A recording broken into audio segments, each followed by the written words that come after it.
January 17, 1943, a cold, biting wind cuts through the barren landscape of the Soviet Union. Snow falls in heavy sheets, obscuring the silhouette of a barbed wire fence that stretches endlessly across the horizon. The air smells of damp earth and the faint, acrid scent of burning wood. In the distance, the quiet thrum of engines from Soviet military trucks, their wheels grinding into the frozen mud, fills the stillness of the morning. Inside a makeshift barracks, dimly lit by a single bulb hanging from the ceiling, the prisoners huddle together for warmth. Their faces are gaunt, hollow from months of starvation, their eyes sunken with fatigue. At the far end of the room, one woman stands apart from the others, a figure of quiet defiance in a sea of despair. Her tattered uniform hangs loosely on her slender frame, a reminder of the brutality she has endured since her capture. She glances toward the door as footsteps echo down the corridor. The officer has arrived. His boots strike the cold, hard floor with a rhythm that matches the steady beat of her heart. For a moment there is silence, a pregnant pause, filled with 1,000 unspoken words. Then as the door creaks open, she catches a glimpse of his face. He looks weary, the harsh lines of war etched into his features, yet there is something in his eyes. Something that, for a fleeting second, mirrors the same quiet desperation she feels. The room holds its breath. This is not just another day of captivity. This moment will change everything. The year is 1943, and the world is in the grip of the most devastating conflict humanity has ever known. The war is at its apex, and the global stage has already seen unimaginable destruction. For the German Wehrmacht, the Eastern Front has become a graveyard of ambition. After a series of early successes, the Germans now find themselves entangled in a brutal, grinding conflict with the Soviet Union. The Battle of Stalingrad, a pivotal turning point, ended just a few weeks before this moment in early January 1943. The Wehrmacht had suffered a catastrophic defeat, losing an entire army, the Sixth Army, to the encircling Soviet forces. The Germans, once confident of victory in the East, now face a desperate fight for survival. This is the backdrop for the prison camp where the woman, a captured enemy soldier, now resides. As Nazi Germany's reach across Eastern Europe collapses under Soviet counterattacks, hundreds of thousands of prisoners find themselves trapped in makeshift internment camps, designed more for deprivation and suffering than any semblance of order or care. The Nazis are ruthless in their treatment of prisoners of war, particularly Soviet soldiers, whom they regard with disdain as part of a larger ideological war against Bolshevism. These camps, located far behind the lines of the front, become hellish landscapes where survival is an act of resistance.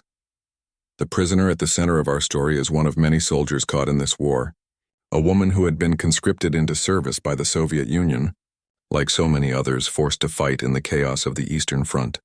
As the Germans advanced, she was captured in the early winter of 1942 during a failed Soviet counteroffensive. Now in this desolate camp, the days bleed into each other, marked only by the sounds of barking dogs, the clanging of metal, and the ever-present crackle of a distant war. The officer in question, a German lieutenant, a man still young but wearied by the relentless demands of the front, has his own story to tell. He was among the first to march into the Soviet Union in 1941 during Operation Barbarossa, the largest military invasion in history. Like most of his peers, he joined the Wehrmacht with a sense of duty and belief in the righteousness of his cause. But now, as the war drags on, that sense of purpose has begun to fray. The loss at Stalingrad, the bitter cold of winter, the endless casualties, it all weighs heavily on him. He no longer sees the war in terms of glory or victory, but in terms of survival and the unrelenting demands of his position. For both the prisoner and the officer, survival has become a matter of mere endurance, of weathering the storm of war with as much dignity as one can retain. Their lives, once so far apart, now converge in the confines of this camp, a place that is less a prison and more a purgatory of human endurance. But as with all moments of human conflict, there is room for the unexpected. In the crucible of this suffering, where both captor and captive are worn down by the harsh realities of the war, something begins to shift. Neither side could anticipate the transformation that would come from a simple human act of kindness. By early 1943, the German army's grip on the Soviet Union had begun to loosen. The vastness of the Russian land, The fierce resistance of the Soviet forces and the unrelenting winter had all combined to create a near insurmountable challenge. The German soldiers, once confident in their swift and brutal march eastward, now found themselves caught in a war of attrition that drained their strength and morale. The myth of the invincible German war machine was crumbling, and with it, the once unshakable confidence of the officers. At the same time, the prisoners languishing in these camps began to experience the brutal realities of captivity. The Soviets, as well as the many soldiers from other nations who had fallen into German hands, were treated with a cruelty born of ideology. The German High Command, particularly under Hitler's brutal regime, viewed prisoners not as human beings, but as tools for propaganda, labor, and in many cases, mere objects of scorn. For the Germans, taking prisoners was a strategic necessity, but the treatment of those prisoners was rarely guided by any code of compassion. Hunger, disease, and brutality were the order of the day. In these camps, a hierarchy of suffering emerged. Soviet soldiers, especially women, were often given the worst conditions. The Nazis saw the Soviet Union as the heart of communism, and for them, the defeat of the USSR was not just a military objective, but a cultural and ideological necessity. To capture a Soviet soldier, especially a woman, was both a symbol of power and an opportunity to further humiliate and break the spirit of the enemy. Yet within the confines of this bleak reality, human interactions, though fleeting, still had the power to transcend the boundaries set by war. The officer in charge of the camp, a man like so many others who had been swept up in the larger tides of war, was not immune to the strange and often contradictory emotions that came with his role. As the war dragged on, some soldiers found themselves questioning the righteousness of their mission, the brutality of their actions, and the very nature of the conflict they were engaged in. For the prisoner, her circumstances were one of crushing isolation. She was far from her homeland, cut off from any support or means of escape. The psychological toll of captivity weighed heavily on her, and with each passing day, the small acts of kindness, whether from a fellow prisoner or an occasional German officer, became the only small sources of hope.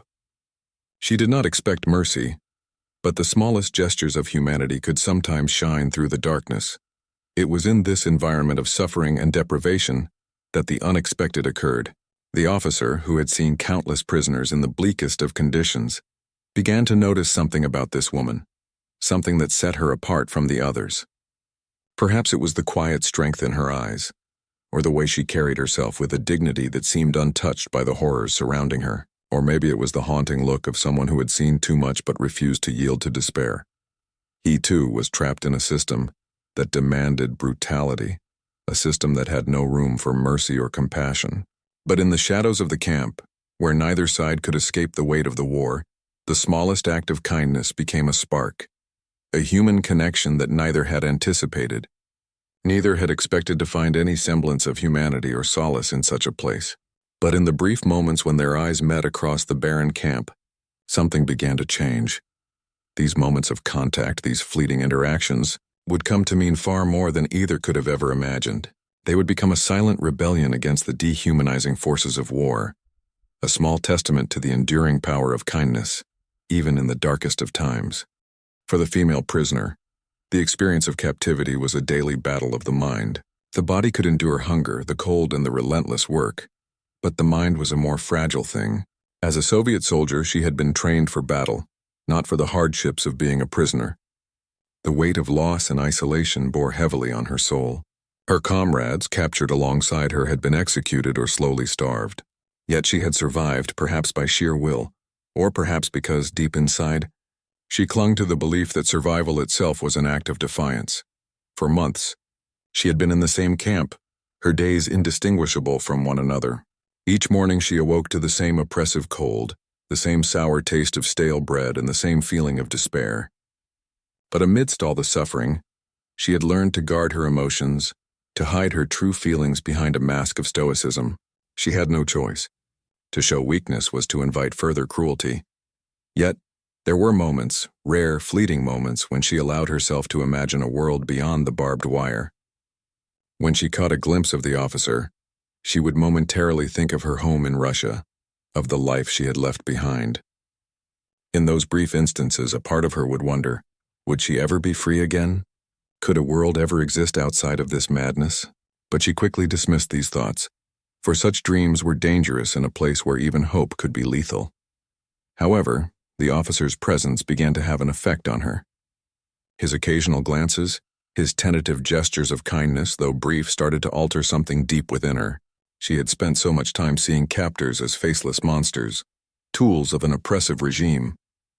But this officer, with his tired eyes and weary movements, began to blur that line between captor and human being. It was in these moments, when he lingered for just a fraction longer than necessary, or spoke in softer tones, that she felt the slightest glimmer of something that resembled empathy. For the first time since her capture, she began to question everything she had come to believe about her enemies. From a tactical perspective, the conditions of the prisoner of war camp were part of the greater strategy of psychological and physical warfare. In World War II, the treatment of prisoners varied widely, but the brutal conditions of the Eastern Front were notorious. The Germans, for their part, had little interest in maintaining the health or well-being of Soviet prisoners. The Nazis viewed the Soviet Union not just as a military adversary, but as an ideological enemy. The idea of a brutal, exhausting war of attrition was not only seen as a way to exhaust the Soviet forces, but also to undermine the very spirit of the Soviet people. Prisoners were often treated as expendable labor. In the camps, they were made to work under grueling conditions with little regard for their welfare. They were pushed to the edge of their physical and mental limits, enduring forced marches, starvation, and harsh punishments for even the smallest transgressions. For the officer, overseeing this was part of his job, and it was a job that he had been trained to carry out efficiently. He was not there to question the methods or morality of his superiors. He was there to enforce the rules, however cruel they may have been. But in a war where the human cost was so high, even officers found themselves questioning the ethics of what they were doing. When the officer interacted with a female prisoner, he was reminded of the humanity that still existed, even in the midst of war. The camp was an environment that dehumanized both captor and captive. Yet it was in this environment that the officer began to see the blurred lines between the roles of victim and oppressor. And as the months wore on, the psychological toll on him too began to show. On a broader scale, the logistics of prisoner of war camps were crucial to the functioning of the German war machine.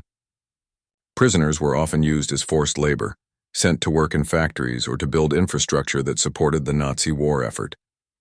In the early years of the war, the Germans had employed the forced labor of prisoners to fuel their military and industrial ambitions. However, as the war progressed and resources became more strained, maintaining the camps and ensuring that the prisoners remained alive, enough to work became increasingly difficult. The officer in charge of the camp had to balance the demands of his superiors with the realities of camp life. The logistics of feeding and controlling prisoners was a constant challenge. The supply lines had become strained, particularly as the war in the East escalated, and food and supplies for the camps grew scarce. The prisoners, starved and exhausted, were forced to work long hours under the harshest conditions.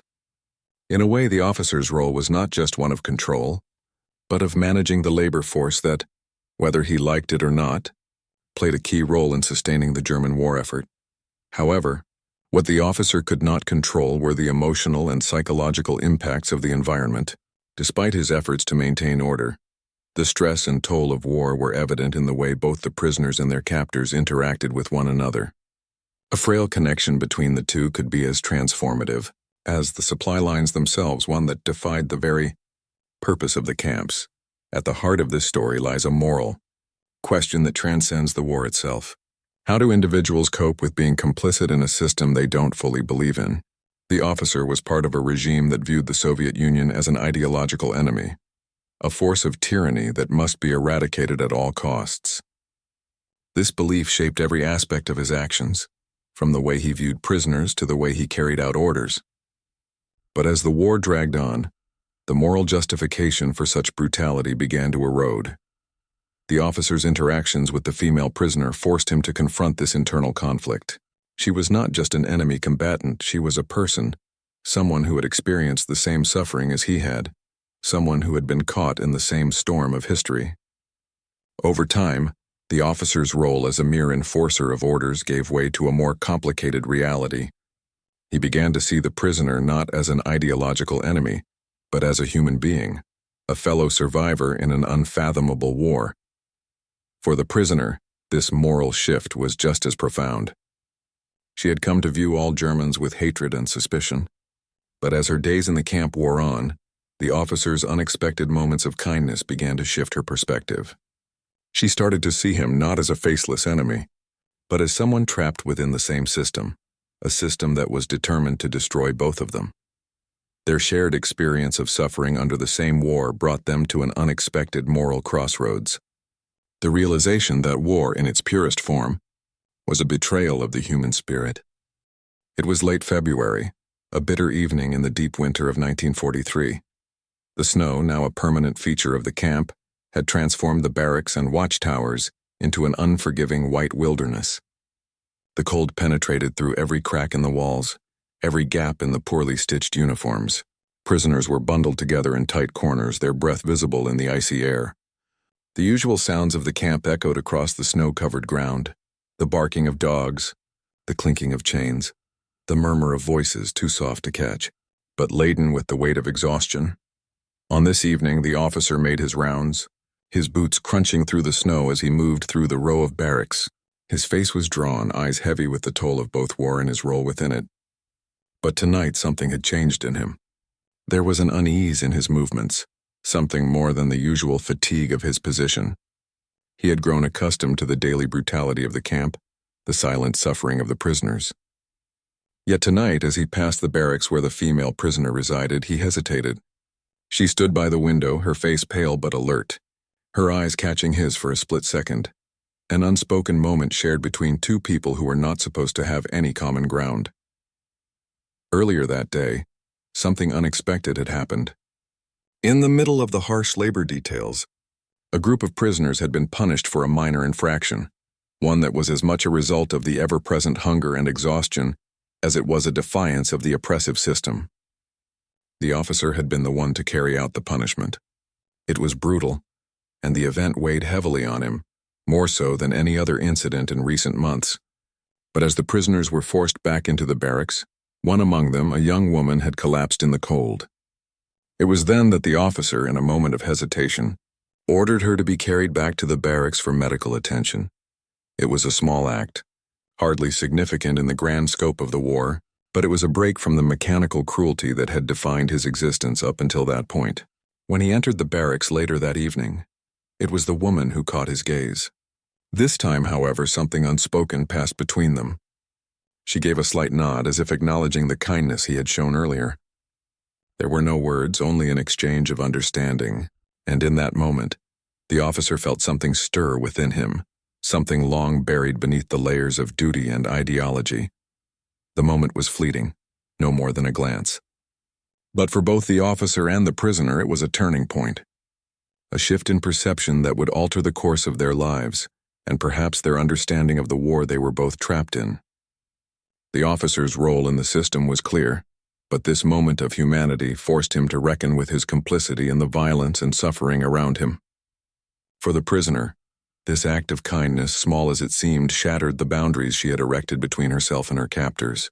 In the harsh, frozen wasteland of captivity, she saw in him not just an officer, but a man struggling with his own demons in the shadow of a war that had no winners, only survivors. The act was not without consequence. The officer was not naive. He knew that even the smallest deviation from the strict rules of the camp could result in punishment, perhaps even his own dismissal from his post. But in that fleeting moment, a crack had appeared in the armor of both of them.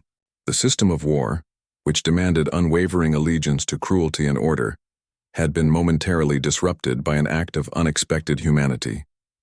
Neither the officer nor the prisoner could undo the larger reality of their circumstances, but that moment of kindness, shared between captor and captive, would leave an indelible mark on both their souls. As the officer turned to leave, he looked back one last time. The woman was still standing at the window, watching him go.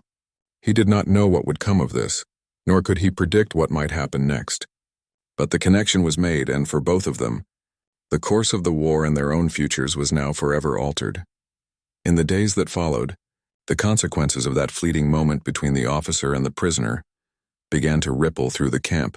The officer, once a mere enforcer of orders, found himself grappling with a silent unease that weighed heavier than the cold of the Russian winter. The camp's harsh routine continued unabated: labor, punishment, deprivation, but something within him had shifted. He no longer saw the prisoners simply as a faceless enemy to be controlled, but as individuals, each with their own story, each struggling to survive in a world that had abandoned them. His role as a guard and an officer now seemed impossibly distant from the humanity he had seen, however briefly, in the woman's eyes. He remained cautious. To show too much kindness was dangerous, both for him and for the prisoner. The camp was a place where discipline reigned supreme, and any signs of weakness, any deviation from the strict order, could be punished severely. The officer's hesitation, his decision to allow the prisoner medical treatment, had already raised eyebrows among his comrades. Whispers began to circulate. He was not the only one who had seen the toll the war was taking on the soldiers, but many of his peers viewed empathy as a dangerous luxury, something that could undermine the harsh, unforgiving structure of the camp. The woman, too, had felt the shift. Her days, though still marked by the same unyielding hardship, were colored by the subtle change in her perception of the officer. No longer was he just another embodiment of the brutal regime that had imprisoned her. He had become, for a brief moment, a symbol of something else, something fragile, something human. She could not afford to trust this feeling, not in a place where trust could get you killed, and yet each time she crossed paths with him, the briefest of glances between them was enough to remind her that, even in the darkest corners of the world, there was still a flicker of humanity. The camp continued its brutal, monotonous rhythm. The officer's small act of kindness did not go unnoticed by the other prisoners. Some whispered about the strange gesture, others simply watched, unsure of what to make of it.